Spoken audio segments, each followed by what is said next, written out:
This is about the individuality or the personality after croaking. I have this, I'm not expecting to grasp this completely after your answer. I don't think it is graspable at all because we are in this time-space reality and we're not supposed to grasp it completely. But well, it is graspable. For you. For you. It is. It is. And here's how. Do you want to speak further, or should we jump right in? Jump in. In this sense, if you are standing in your humanness and you are looking at where you think non-physical is, and trying to contemplate what's going on there, that's not graspable, because you, from where you are standing, can't achieve a vibrational frequency to put you out there where you think out there is. Exactly.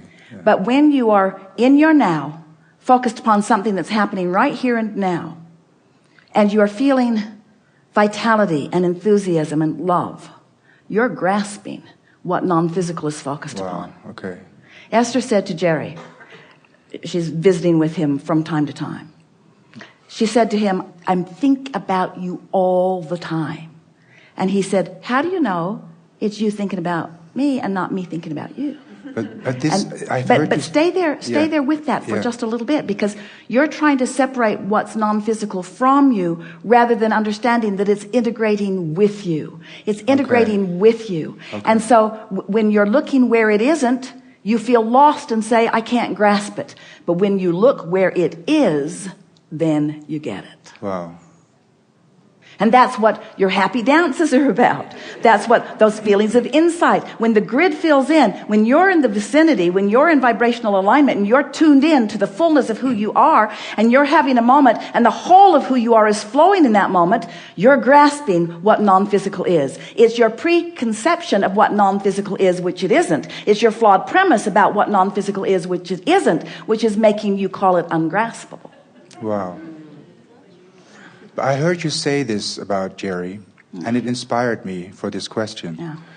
Because sometimes I think, and this is really with all respect for you, and I really hope I can bring this across in a respectful way.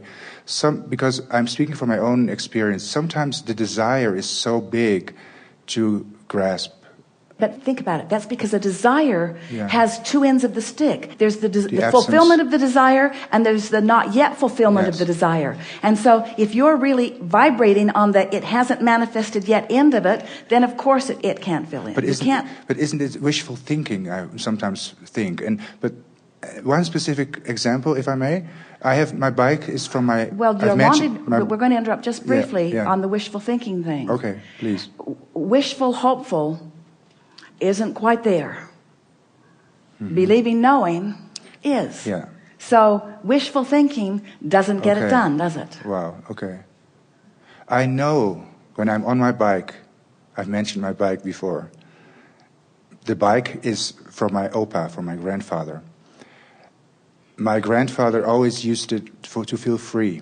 Yeah. Now when I go downhill, and I'm not focused on my grandfather at all, and I see horses on my right-hand side. My grandfather used to work with horses.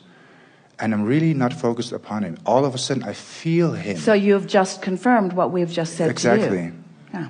And then I sort of say, go for it. When you say, I'm not focused upon my grandfather, because he's not here where I can see him, and that would take me away from where he is. But when you're feeling the thrill of the ride, and even being in the energy of the very machine that he was using when he was feeling the thrill of the ride, then you're finding yourself looking at what he is wanting to see. Yeah. That's what we call looking at the world through the eyes of Source. And there are so many, not just your recently dearly departed, there are so many non-physical energies. There is nothing. That's what infinite intelligence is. There is nothing that you could want information about that when you focus upon it, anyone who was involved in it and out here on the leading edge, you got to understand, those people who have reemerged into non-physical are staying up to speed with the projects that they were involved in. And when you find an interest and you throw your interest into your vortex, when you get into your vortex, you meet up with them. Right. And the way you meet up with them is when your grid fills in with their ideas, you see. Yeah. But then what sometimes makes me fantasize is we are in this body. So we think that our container, let's put it that way, the part of our source energy which is focused in this time-space reality is identifiable by our body, by our container. So I know that source energy and the vortex is not a soup of energy, but what's the container of those who have departed? Do they get the container by our focus upon them? Yeah. Right. Yeah. Oh, wow. Yeah. Yeah. How about that? Nice to know. Very nice. Thank you very, very much. Now what?